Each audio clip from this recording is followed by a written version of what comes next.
Hello, everyone. Welcome back to the podcast today on the 20th of November, 2018. You profit from fear and hate, hoarding wealth and amassing power. The walls have been unleashed. We will not submit or cower. As humanity's darkest side, we are liars and liars. Alrighty, so just a couple things I wanted to talk about first before I get into everything. I just wanted to bring up that I know I haven't been posting much recently. I've just been really busy with school. I know I've probably come out and said that a couple times already, but hopefully once we're getting near the end of the year, I can start posting some more content. There's a few projects that I want to get into as well, a few different things that I'm working on, but just haven't had the time for the research really. However, I will be coming out with a series soon. I'm hoping to have it up by before the weekend, but I can't promise anything. It may not be till next weekend. And it's going to be talking about the tar sands campaign. I've kind of brought it up briefly. I've talked about it a little bit before about how there's a plan to landlock Canadian oil. I've shown the article as well. But my mistake was I didn't look below the surface and what was really going on behind the scenes, who was funding this. So I decided that I was going to take another crack at it, especially because there's been a few developments in this field over the last little bit. Someone named Vivian Krause ended up going on. I want to say it was either CBC or Global and talking about this, and it kind of renewed my interest into the subject. So I decided to do my own investigation on it. And it's going to be a series. I think it'd be too long for one single video, so it's going to be at least 2 or 3 different parts at minimum, maybe a little bit more than that. And hopefully part 1 will be coming out by latest this weekend. If not, it'll be by midweek next week, but I should be good for this weekend. So there's a few different things I want to get into today. We're going to be talking a little bit about the media. I want to talk a little bit more about the People's Party of Canada, Maxime Bernier, the Conservative Party of Canada, because I kind of talked about it a little bit, but I haven't really mentioned too much about them ever since. Maybe just in passing. But I want to talk about them a little bit more. Then I want to talk a little bit more about voter fraud, because the midterm election that went down in the U.S., so we were seeing some really sneaky things going on. It seemed like there was a lot of voter fraud that was going on, especially in Broward County. It's funny, a lot of weird things come out of Broward County if you look into them. Maybe that'll be something I'll work on in the new year when I have the time. So we're going to be talking a little bit about that, and we're also going to be discussing this video that has come out from European Parliament, and I just want to, there are a few things good about it, a few things that I think are inaccurate. We're going to get into all that today. So the first thing I wanted to bring up, we're going to talk a little bit about the media, because recently something interesting has come out. See, my last video I put up was talking about the Maclean's magazine cover, and that one was, I decided to have some fun with that one, just wanted to joke around a little bit because I thought all the people getting triggered by it was hilarious. So, but there's something interesting that's come out of that, because there's been another sort of play on the Maclean's magazine cover, but this one's pretty damning. It was a really bad move by the Unifor Union, I believe they are called. Unifor Union. And the Unifor Union is the union that represents most, if not all, journalists in Canada. It's the biggest union when it comes to journalists, and they decide they're going to do their own play on the magazine cover. So I have it just here for you. And here it is. Okay, I realized I did not... Hold on, everyone. I didn't put up my... I kind of had a boomer moment and didn't do what I was supposed to do. Didn't have... There we go. Now you can see me. So this is what the Unifor Canada ended up coming out with. Unifor's National Executive Board started planning for the federal election today. The resistance. Welcome to Andrew Scheer's worst nightmare. So this is what they ended up putting out, which is actually kind of damning to what they're supposed to represent. In Canada, and you know what, not just Canada, but around the world, the media is supposed to represent a nonpartisan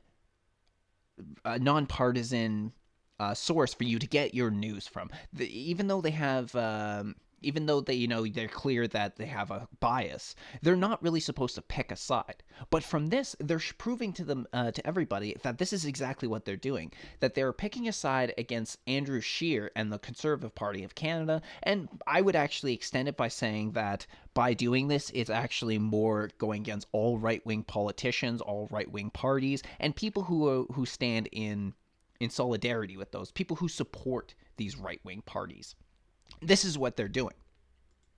And I mean, I personally say that Andrew Scheer is a conservative in name only. He to me is without a doubt a red Tory for a lot of things he talks about, a lot of things that he pushes, and the things that he agrees with on Justin Trudeau. It's all just an act. And when I see things like this, it just brings me back to Jesse Ventura, he's a well-known conspiracy theorist, but he's also the ex-governor of Minnesota, I believe it was. And he was talking about one time, I think it was on the Joe Rogan podcast, where he was talking that him being in politics reminded him a lot of his time when he was in the WWE, because he's an ex-wrestler too. And he says that, in the WWE, you go out on stage, you're supposed to have those rivalries, you hate each other, and you're trying to kick the crap out of each other. But behind the scenes, most of you are friends, you get along, you go out to dinner with people, you meet their wives. And he said that's what it reminded him of, being in politics. And this is, to me, is when I see things like this and how Andrew Scheer is willing to side with Trudeau on certain things, it kind of makes me seem this way, that they don't actually all hate each other or disagree with each other as much as they like to play it out in public. That it's all just an act. But before I get into that too much, that'll be reserved for a little bit later in the episode.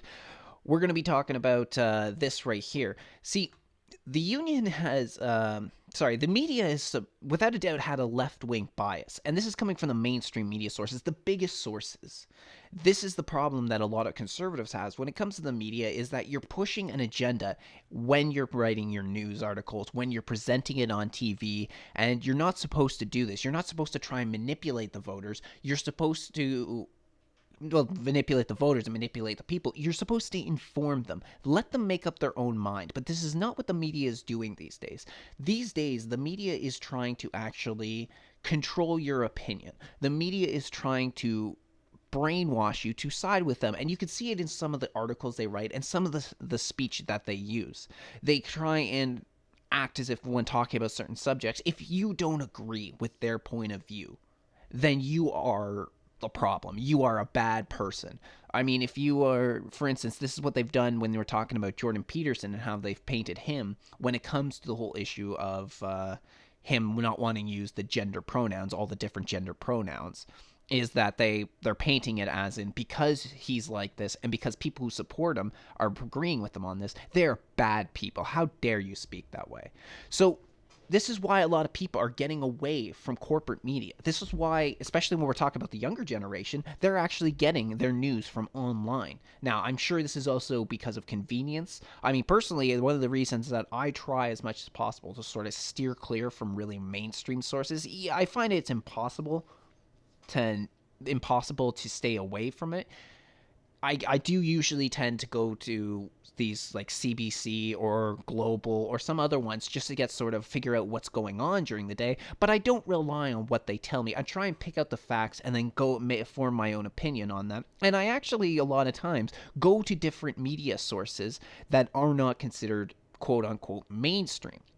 I check out Post Millennial. I used to check out the Debate Report, but there was Debate Post, Debate Report, which I'm pretty sure are created by the same people. Only it seems like every so often, after a few months, they kind of just don't post anything and create a new website. At least that's the way it seems to me. So I kind of fell off them. So I go to the Nectarine. I go to the Post Millennial. I'll go to wherever I can pull up my own sources. Really. I just don't I don't sit in front of the TV and let CBC spoon feed me whatever they're trying to push. And this is one of the reasons why that a lot of people are starting to not trust the corporate media, is just because they're starting to see that it is a form of propaganda. And one of my main problems that I had with some of the news sources, especially something like CBC, has to do with, well, recently they started having kids report the news, Kids News CBC. But the thing is stuff they focused on is actually things that kids would have no idea about. For instance, when they started it up in their for some of their first articles, or some of their first videos, I should say, it's videos that they're posting, that they had these kids reach and kids read, kids report. It was about the legalization of marijuana and about Doug Ford's use of the notwithstanding clause. These are things they have no idea about. You really don't get a good education when it comes to school, when it comes to politics. I remember mine being very throughout the years, I didn't learn much in school when it came to politics. Most of the stuff that I've learned after, everything I've learned from politics has happened after I got out of school, after I got out of high school. Stuff that I did for myself. I read books. I looked up what people were telling me, like some of the processes of how things work. I mean, for one thing, I had no idea that when we were in school, maybe they said it and it just didn't resonate, but I didn't know that the Senate was appointed by the Prime Minister and the Governor General. I had no idea about that. That was something I learned on my own. Just as an example, I didn't really know back in high school what sort of power the Governor General had.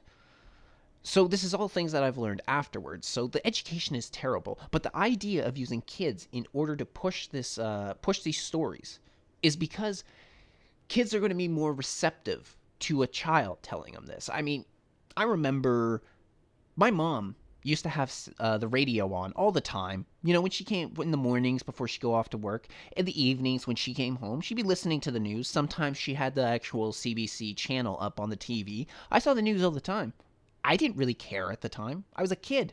I wanted to do other things. I didn't care about this boring report on whatever it happened to be.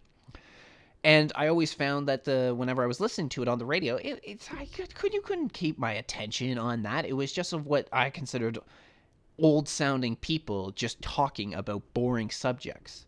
So if you're going to try and report stuff to children, they're going to be more receptive of other children telling them this. But these kids are not forming their own opinion. They're being given a script. And then through that script, they're being told what to say. So they don't even know that they're saying, and they don't even know what they're talking about. They're just memorizing their lines and going through it. So when they say things like, one thing that came out a lot when Doug Ford used the notwithstanding clause is how unconstitutional of what he was doing. How dare he do this? When that's not the case whatsoever. See, it's actually in the Constitution, the Canadian Charter of Rights and Freedoms, that gave Doug Ford and other premiers the power to use the notwithstanding clause. It just historically had barely been used. It had been used a handful of times since its creation back in 1982. Ever since we had the charter written up. Well, at least the more modern one, because our Constitution is based on our Constitution is based on two documents. It's the British North American Act of 1867, and then it's also based on the Constitution Act of 1982. You mix those together, you have the Charter of Rights and Values. So this is sort of the misinformation that was going around. And I wouldn't, if I was a parent right now, I wouldn't let my kids listen to this. Absolutely not. This would be a terrible idea to let your kids just have their opinion formulated by another child who doesn't even know what the hell they're talking about. And the thing is, too, is I think I said it at the time when I was discussing this, the first time I brought up about CBC News for Kids, that I said that it reminded me a lot of what Vladimir Lenin ended up saying about it on it. He has a couple different quotes when it comes to children, but he's more or less saying that give me your child for the first few years of their life, and I will sow a seed that cannot be uprooted, I believe is the quote. I think I'm paraphrasing a little bit. So this is how I felt. And they're just encouraging kids to be more on the left wing of politics. This is not what the media is for. But recently I came across something that I found was kind of interesting, actually. Somebody on Twitter posted this. I've actually been sitting on this for some time. I've been sitting on this for some time. I just didn't know when to sort of wiggle it in, but I think this is actually kind of interesting. Hold on, I need to switch this around so you can see. All right. So this was a tweet that was put out, and it's by somebody called @FarmY. It says, a lot of chatter about the media being anti-conservative in Canada, a simple graph used to confirm what Andrew Scheer is up against. So this is what this is who these are a bunch of news sources and who they supported during the different elections, 2006, 2008, 2011, 2015, who they supported, which party did they support. And you can see from this that a lot of it is blue, conservative. So they're trying to say, like, yes, the media is actually conservative. And I will say that there's a bit of a difference between supporting the party and supporting the political ideology. But the main thing I wanted to bring up has to do with, you need to remember that most of these ones that are actually registered as conservative are post media. Post media is supposed to be a more conservative newspaper, and they have a lot of their stuff do support conservatism. But then you need to sort of look at two things. One, how much reach do these individual papers have? Two, how much are they pushing conservative values compared to liberal values during the non-election period? Because if we look at this, most of these areas that they're showing that are conservative are local papers. They don't have far reach, and they really don't have much readership. You need to look a little more on the national scale to see when you're talking about this. For instance, we have the Toronto Star, which pushed Liberal, New Democrat, and Liberal. And that is just because I think my computer doesn't necessarily have the best webcam to show people. That's right here. Maybe red was not the best choice for that. There you go. You got black now. So that is where the Toronto Star is. Now, the Toronto Star is actually one of the most widespread, most circulated papers in all of Canada. It might be the Toronto Star, but it has huge reach and huge readership. So this is kind of important in order to bring up. Another one would have to be the Globe and Mail. So this one is all registered as conservative, without a doubt. But it has always historically been liberal paper. Even though they're showing some support for the conservatives throughout these elections, really what we need, it's always been that. In fact, that was the reason Post Media ended up getting created, the National Post, where it partnered up with the Financial Post. And since then, they've bought up a bunch of different papers. A lot of the Suns are owned by Post Media. Let's see, we got National Post on there. I know, like, the Toronto Sun is owned by Post Media, or at least it was at one time. Maybe that's different now. But anyway, they own a lot, and especially on the local papers. But if you look at what sort of things that the Globe and Mail has pushed, when we're not discussing election time, they actually are much more liberal, and they always have been. In fact, going back to its creation, they were always a much more liberal paper. So even though the Globe and Mail has this, maybe I'm just running defense, I'm still trying to push that, like, with this idea that the news is liberal. But we also have to look at the fact that a significant number of journalists are liberals, or at least fall on the left-wing side of politics. And I'm talking significant. You will only find one conservative for every so many liberal journalists that are out there. This has actually been confirmed. And then many studies have been done that show that that the media is a very liberal place to be. And the thing is also that matters on these is the owners of these papers, the owners of these media sources, they can decide who that news source supports, but that doesn't represent all of journalism. And the journalists who are still writing for these papers can put out their own versions of stuff, their own biases, if you want. So I think that's kind of important in order to bring up, because I find that the way that they are trying to present this is that it's all conservative and they support conservative values. They don't. And the thing is, too, is we're starting to see a shift right now. Hold on. There we go. We're starting to see a shift right now where Canada has always been a much more liberal place. And in comparison to a lot of the rest of the world, Canada is much more liberal. In fact, I actually just had a conversation with Arjun about this, who's been on my channel many times before.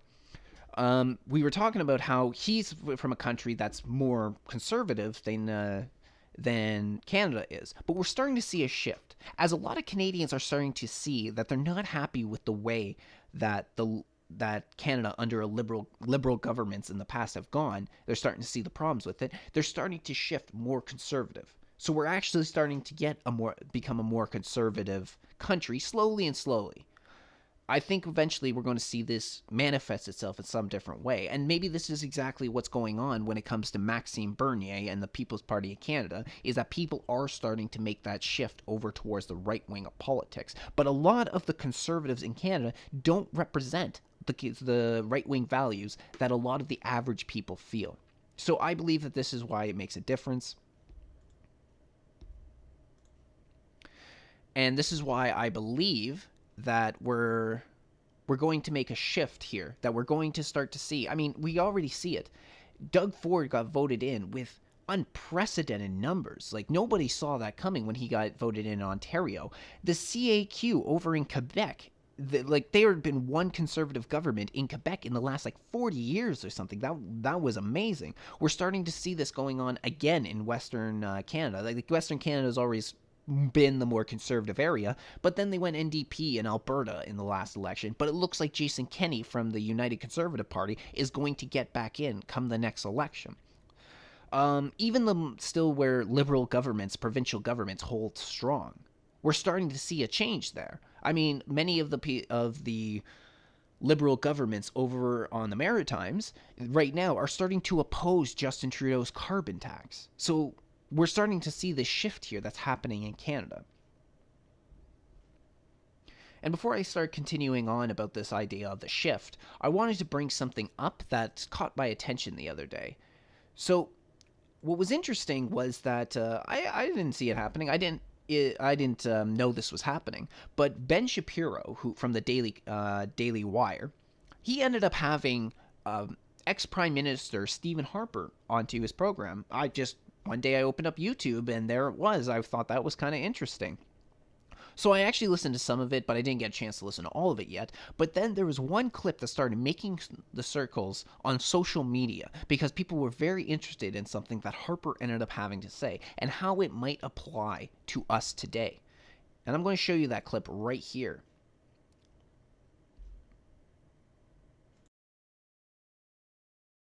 So there are a lot of folks on the right who they hear something like, non-ideological and more pragmatic, and what they hear is government. Right, because typically when folks say, I'm a pragmatic conservative, it sounds like on Kasich in Ohio, what I really want is to expand Medicare. What I really want is to ensure that everybody is taken care of by the government. Where do you think the distinctions are? That's a great question, because often you'll see the same thing happen in Canada. I'm a pragmatist or I'm a centrist. And of course, coming from the mouth of a conservative, it often means actually they're left of center, but I want to be in a conservative party.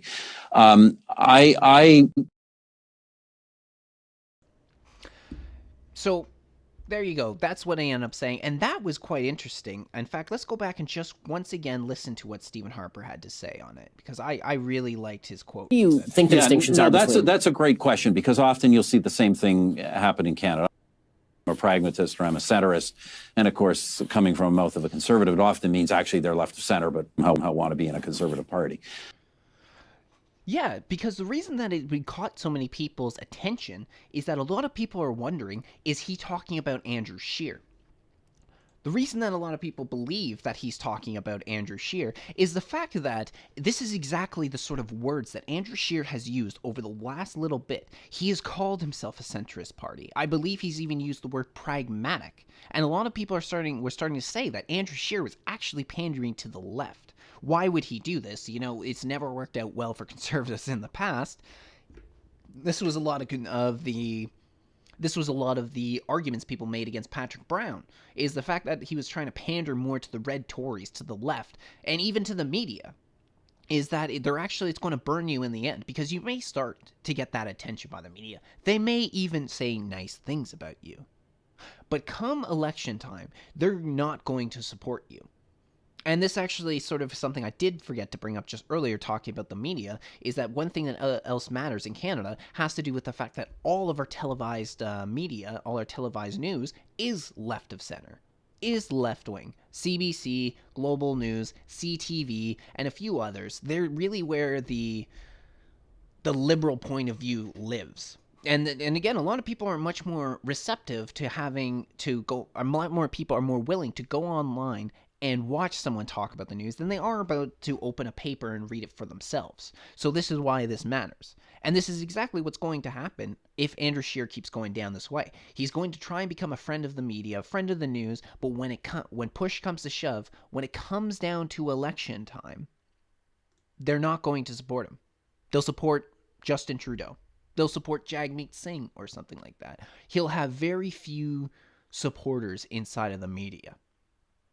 And this is why he needs to take it in a different direction. This is why a lot of people who supported the Conservative Party are disillusioned now. This is why people are cutting up their cards, denying their membership, because they're just done with all that stuff. They have nothing left to give to the Conservative Party, especially considering the Conservative Party isn't giving anything back to them. This is one of been my biggest problems when it came down to the split between Maxime Bernier and Andrew Scheer, was the fact that a lot of the people who were loyal to Andrew Scheer wouldn't criticize him. This was one of the problems where I started seeing Manny Montejanero or something. His Twitter handle is Manny Ottawa. He's been a supporter of the Conservative Party of Canada, and he is with Andrew Scheer. He's not with Maxime Bernier. He spent a lot of time shit-talking Maxime Bernier and Maxime Bernier's fans. But this is where one of my problems with him started to come up.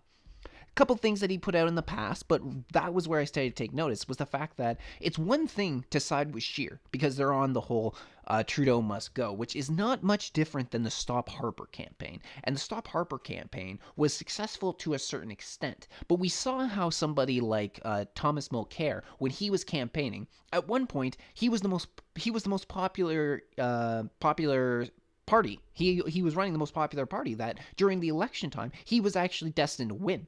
But he didn't continue on that road. He just continued on with we need to stop Harper. We need to stop Harper. And people started to get disillusioned and fall away.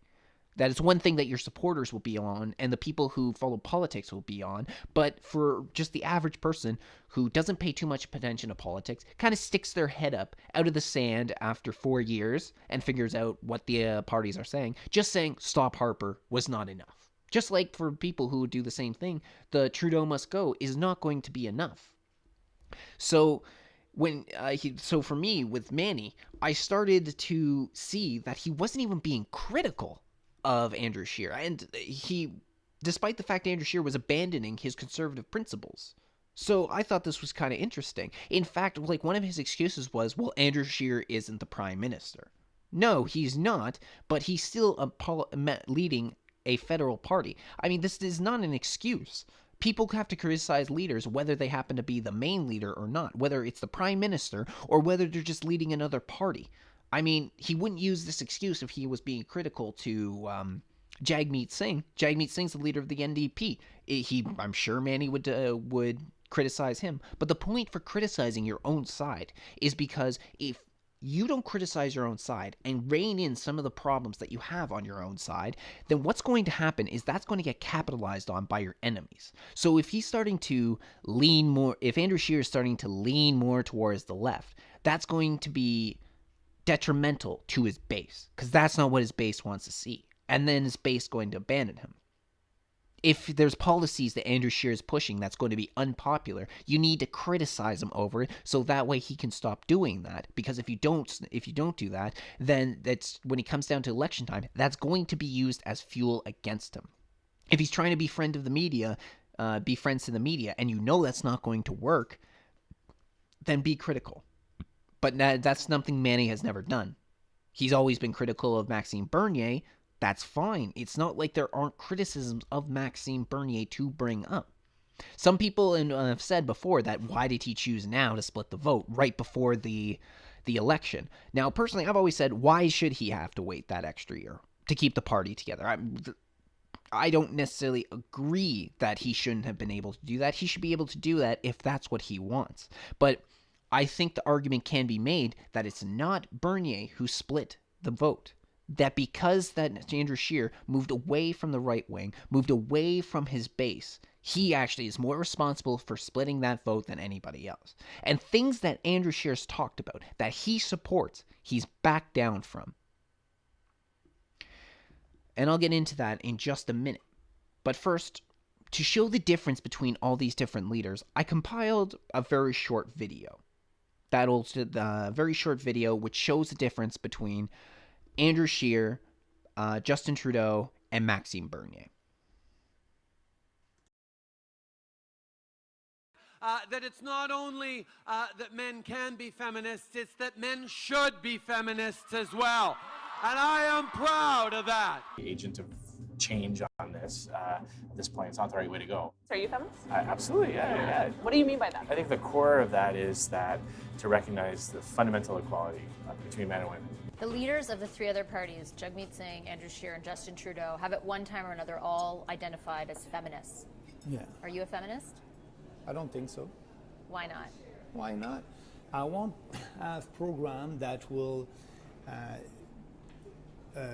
promote people not based on their character and their competence. In the months since Paris, our government has met with our provincial and territorial premiers, as well as Indigenous and municipal leaders. Together, we're creating a plan that will help us meet or exceed our emissions targets and encourage clean economic growth. Come close to meeting the targets that the Harper government set, and you want to keep those. Will you unveil a plan that will actually meet the Paris targets? Of course I will unveil a plan that reaches the targets that we have already voted in favor of. We believe that Canada has to be part of the solution. We want to have, we will have a meaningful plan to reduce emissions, and that will also tackle other major environmental issues. Would you, if you became Prime Minister, and I don't know the logistics perfectly of this, but would you pull Canada out of that accord? Yes, Why? I'll be honest. Maybe the carbon tax, we want to not impose a carbon tax, but I'm going further. I don't believe in the Paris Accord, and he believes in the Paris Accord. So I said that we must get out of that accord and doing other things.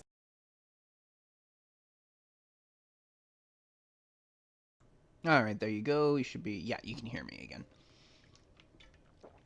So that just was a short clip to show you the differences between these people and how Andrew Scheer is just pandering to left-wing politics. I mean, frig, I thought it was ridiculous when a few months ago that conservative women and liberal women in Parliament were getting into this whole argument about feminism. Oh, you don't have to be a liberal to be a feminist. Us conservative women are feminists too. Just a ban in the title. You're supposed to be the party that's against this whole idea of identity politics and tribalism. I mean, everybody's a tribalist to a certain extent, but you're supposed to be against that, yet they're trying to play to the same game that the liberals are doing. You're playing the game that is on the liberals, you're just playing the liberals' game. You're in their territory, trying to beat them at their own game. Don't even bother. Back off. But this is my problems that I have with some of the key people inside of the Conservative Party right now. I mean, I used to really like Michelle Rempel, but then I started to see that she was no different than the liberals that she used to criticize. She might hold some views that are more right-wing compared to the rest of them, but she's still someone who tries to pander to other women and likes to criticize especially any guy that criticizes her on the situation. And she tries to act as if this is because she's a woman in politics. You're a fucking politician. You don't get to play that game because as a politician, you are going to get criticism, undoubtedly. People are not going to like what you have to say. Even your own base are going to have problems with that. But she'll still play that game all the time. And even the things that she wants to do that are considered more right-wing aren't in line with what a lot of people in the conservative base want. I mean, one thing recently that ended up coming up to me was that we've been talking more and more about the Global Compact for Migration. Because a lot of people are concerned with what the UN is doing, how it's going to take away the sovereignty. And in fact, this is also what's going to happen when it comes down to... this is exactly what's going to happen with the Paris Climate Agreement. Because all that the Paris Climate Agreement was doing was taking away the sovereignty of those nations to decide for themselves. And this is exactly what the Global Compact for Migration is going to do. When she was asked about it after she was silent for a long, long time, she really didn't have anything that, to me, was worthwhile for saying. Nothing that was really going to fight back against this global compact. I mean, any reasonable country out there has been starting to say, we're not signing it. We're going to pull out of it because all it's doing is trying to infringe on our sovereignty.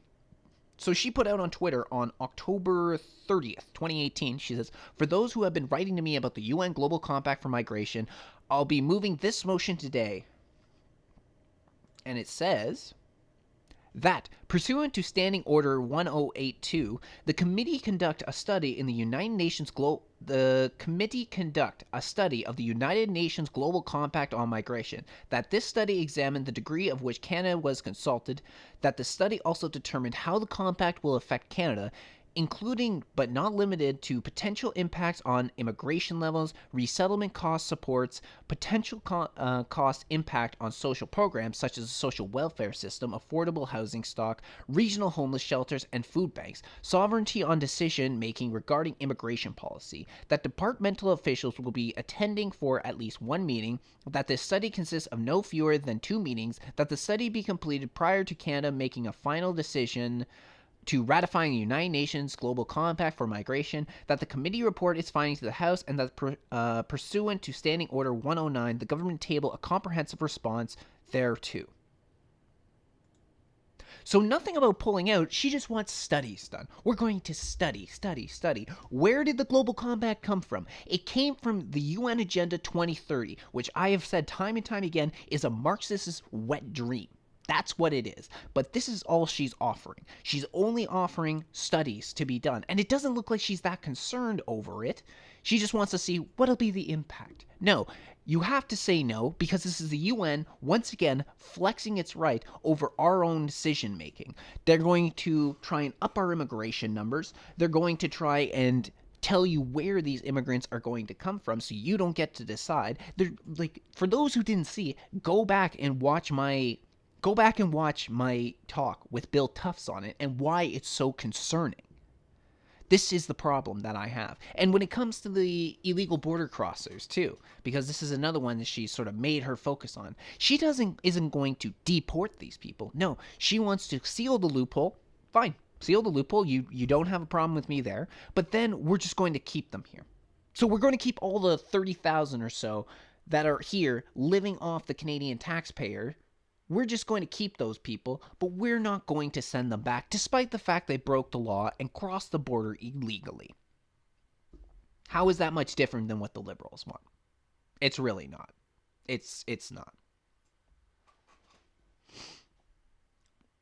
And I guess one thing that I saw most recently is the fact that Patrick Brown came out again with his talking about his book, and he wrote he was scathing against Ontario MPP Lisa MacLeod, someone I've said in the past I have problems with. Things I like about her, plenty of things I don't like about her. When Patrick Brown came out and accused her of a few things, one of them being that she faked her mental illness, which I don't know where he's getting that from. I haven't seen any evidence that Lisa MacLeod is faking mental illness, but he also is accusing her of pretty much being one of his people inside his own party that were looking to throw this coup that overthrew him. Now, I'm happy again that we ended up getting Doug Ford in exchange for this, but he made some pretty big criticisms to her. And then when this came out in the news, Michelle Rempel ended up pretty much just accusing Patrick Brown of doing this because she's a strong woman in politics. Maybe there's some truth to what Patrick Brown said. I don't know. I don't know any more than anybody else what's going on behind the scenes there. I don't know whether this was just Patrick Brown being too paranoid or whether there's some truth to it, but the fact that Lisa MacLeod received criticism, no, just because she's a woman in politics. Lisa rates a lot of the same way, to be honest. But you know what? I've always found Michelle Rempel worse. So that's my problems that I have with her. And this is why I actually have more support these days for the People's Party of Canada than I do for the Conservative Party. But we still have that problem. And it's a conversation that has to be brought up with members of the People's Party of Canada. What do we do in 2019? The election's coming up a year from now, maybe a little bit less, actually. So we need to decide now, what's more important, getting Justin Trudeau out of office or fighting for Maxime Bernier to get into office? Because I honestly am more concerned about leaving Trudeau into office right now, because he's done a lot of bad shit. And it's, again, there's not much difference between Trudeau and Andrew Scheer, but I feel like we're comparing a gaping wound to death by 1,000 cuts. That Andrew Scheer's policies will be less damaging to the people of Canada than Justin Trudeau's was. But it doesn't look like we can actually get Maxime Bernier in by next year. I mean, we look towards something like the Reform Party. The Reform Party took a long time to build up. It took them about 6 years from the time that they were started to the time where they were actually voted into office. It's very difficult because one of the big things that Maxime Bernier faces right now is he needs to get people out to all, I think it's 336 ridings across the country. How is he supposed to do this? How is he supposed to get this many people into how is he supposed to build up this many MPs in that amount of time in order to do this? So that's at least a conversation that has to be had by members of the People's Party of Canada. Is, do we go all out to try and get Maxime Bernier in office, or do we vote for Andrew Scheer, get him in office, and spend those next 4 years building up Maxime Bernier and looking towards the 2023 election and try and get him in then? I find that we probably have a better opportunity if that's what we do, and if that was what I ended up doing, I can tell you right now, I wouldn't be happy about voting for Andrew Scheer. It would be one of those plug your noses and vote. And I understand that a lot of people in the PPC right now their problem is that there's no point in voting for the lesser of two evils anymore. We need an absolute change. But it's highly doubtful that you're going to get that absolute change come the next election. And you may be stuck with the worst prime minister in Canadian history for another 4 years. So I'd like to start to see that conversation amongst PPC members, because it's a very important one.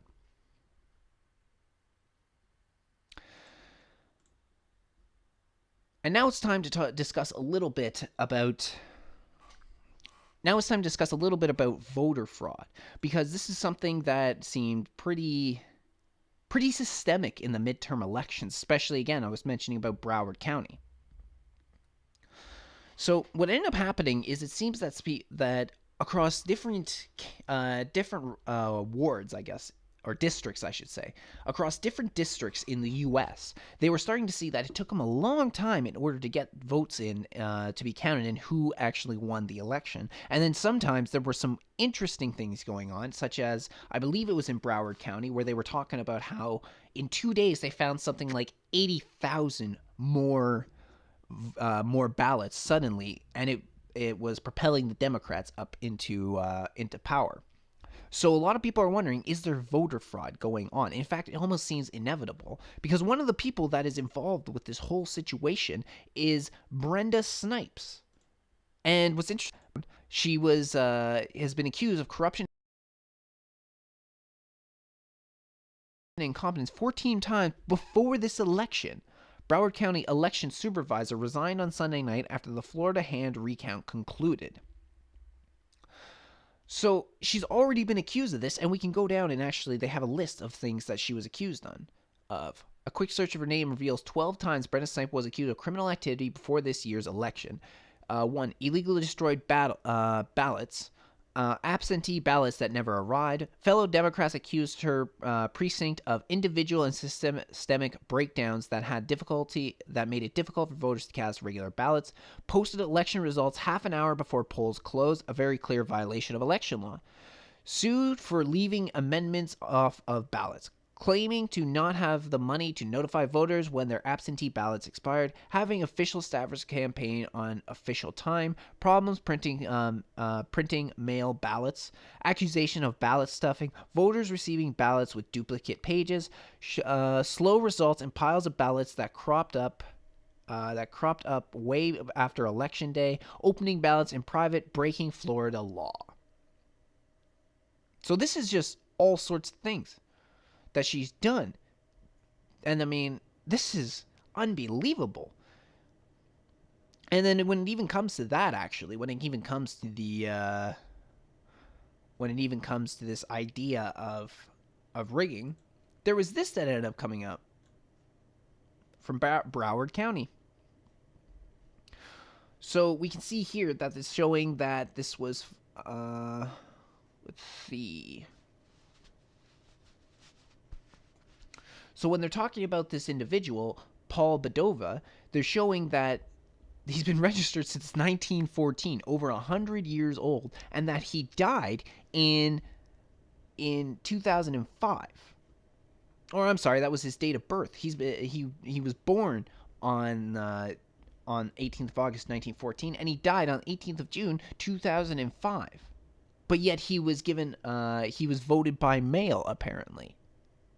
And this is the reason I bring this up, is because we are starting to see this in our own elections. This is from November 13th, 2018. Thousands of Canadian voter cards sent to dead and non-citizens. So as he goes on here, according to Elections Canada, about 207,000 voter information cards have been sent out in the last election to people who are already dead. Another 57,500 people Another 57,500 went to people that were non-citizens.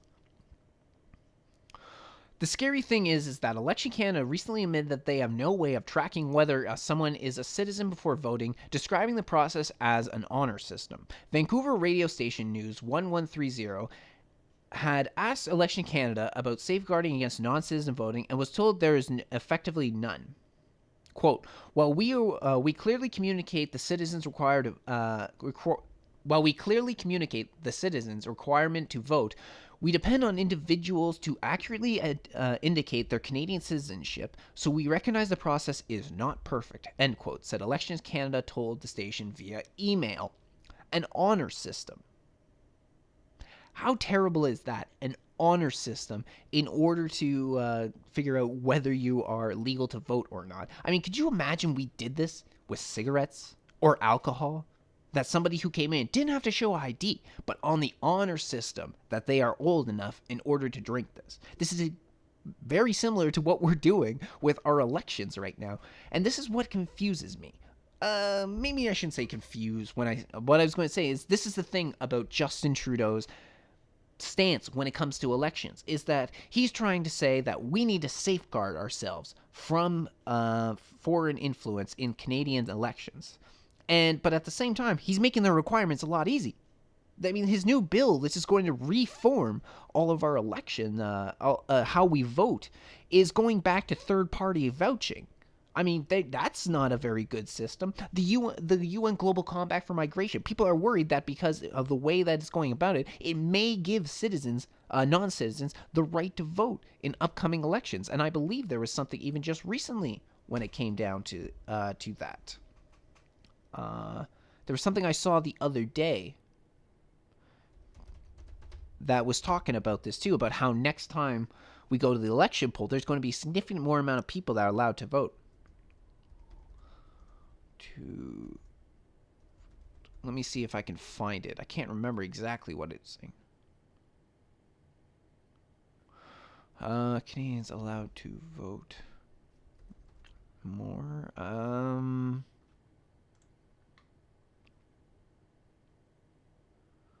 I don't know if I can find it.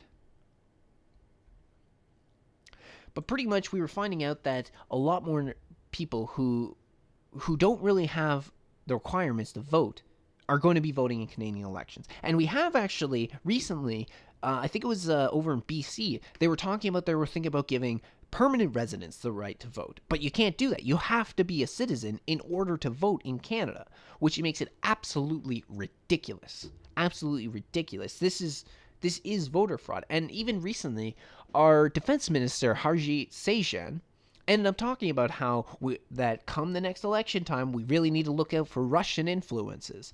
Well, this is actually going to be part of my discussion when it comes to the tar sand videos that's going to be coming out, is the fact that we have foreign influences from the America right now that are trying to manipulate our politics, manipulate our elections. This is exactly what Lead Now has done, the activist group. They've taken money from the Tides Foundation and they ran on campaigns from that from the money that they got from American billionaires, from George Soros. The Tides Foundation is a George Soros foundation. So we've seen this. They did it back in 2015 with their Vote Together campaign, which was trying to stop Stephen Harper, which pretty much was in 29 ridings. They were trying to convince people to vote together for the more progressive candidate, and they, according to their own website, they were successful 25 out of the 29 ridings, and they did it again in Ontario when it came to Doug Ford. They are constantly doing this. Constantly. They are a very sketchy group.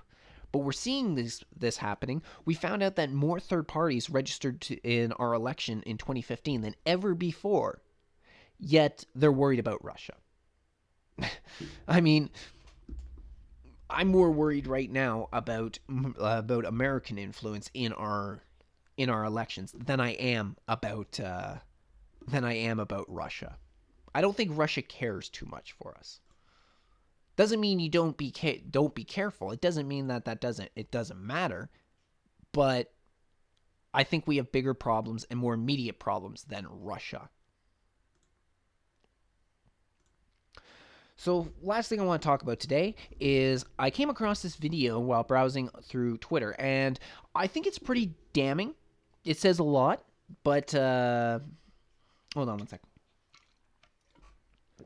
I think it's pretty damning to the whole idea of what's going on with Brexit right now and the European Union. However, I have questions to when this video ended up coming out, because it's only really made traction over the last week or so, maybe even less, maybe the last few days. But I believe it's actually from a few years ago, and it's from a person inside of the European Union Parliament, which is Guy Verhofstadt. He ended up speaking out when he's pretty much talking about giving more power to the European Union, that other nations in Europe have to secede their sovereignty to the European Union. I'm not kidding. So whether this is from a few days ago or whether it's from a few years ago, it's pretty damn telling to the status of the European Union. They really are pushing for globalization of the world. They're part of that one world government plan. So the first thing that I took notice is when I saw this, I ended up copying the tweet, saving the URL. When I went to go access it just before I started recording, I came across this. This is what is left over from this is what was left over from that tweet. But I ended up, thankfully, somebody archived it a few days ago.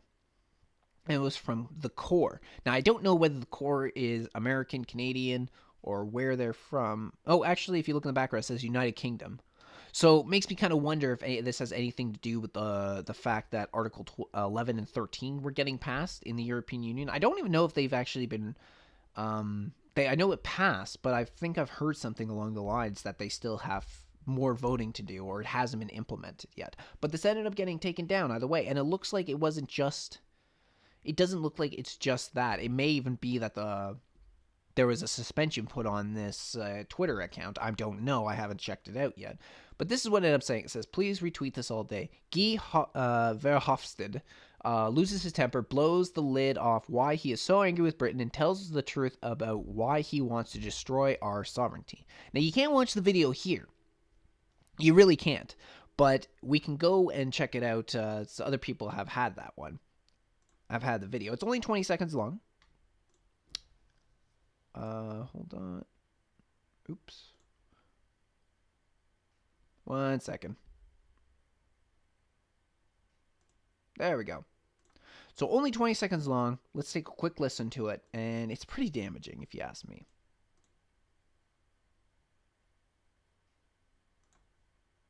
If it'll start for me.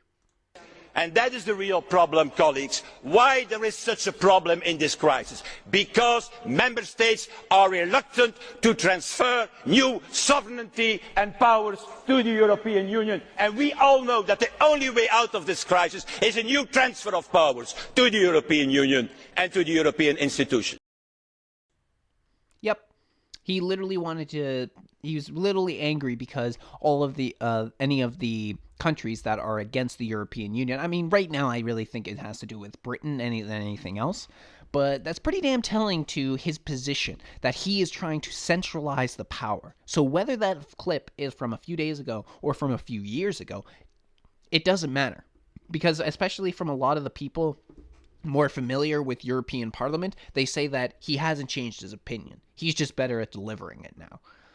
So this is why Europe is in such a state right now. And what I thought was funny is that people ended up having, there were some parodies put out. Yeah, let's put it that way. We'll call it parodies. Let's take a watch of one. It was actually pretty funny.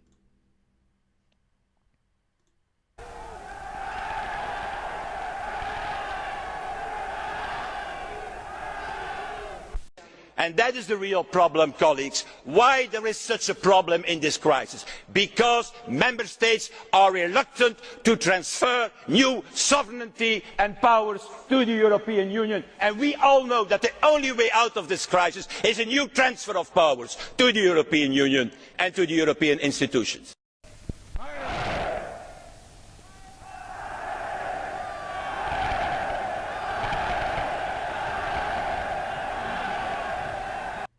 I thought that was actually pretty entertaining when it came to when talking about this with what he ended up saying. I thought that was pretty good. But anyway, I ended up digging up another video that did actually, this one I can confirm, did come out only a few days ago. Maybe, I think it was the 18th of November. And I even went on to the European Parliament website and I looked up the transcript of him saying this. This was from only a couple days ago and what he has to say. He's talking to Angela Merkel, and just listen to his words. So 2 weeks ago, Chancellor, you announced that after this mandate, you will quit politics. But let me encourage you to use, nevertheless, the period and the coming months and the coming years. And why? Well, to do and to put Germany back on track, I think, towards this ever closer union. And I think your intervention of today is certainly a step in that direction. We need a leap forward again with Europe. We need the relaunch of the project so that we can face the challenges of the world of tomorrow. And it will be a world in which, in a certain way, we will be on our own, facing the Chinese, facing the Indians, facing the Russians, and sometimes facing the Americans when it concerns trade, for example, in their war. So, Mrs. Merkel, and that will be my conclusion, you can do that. We know your strength. We know your courage. We have seen that courage during the migration crisis. You have a unique chance to achieve it now, to make this leap forward in Europe. Why unique?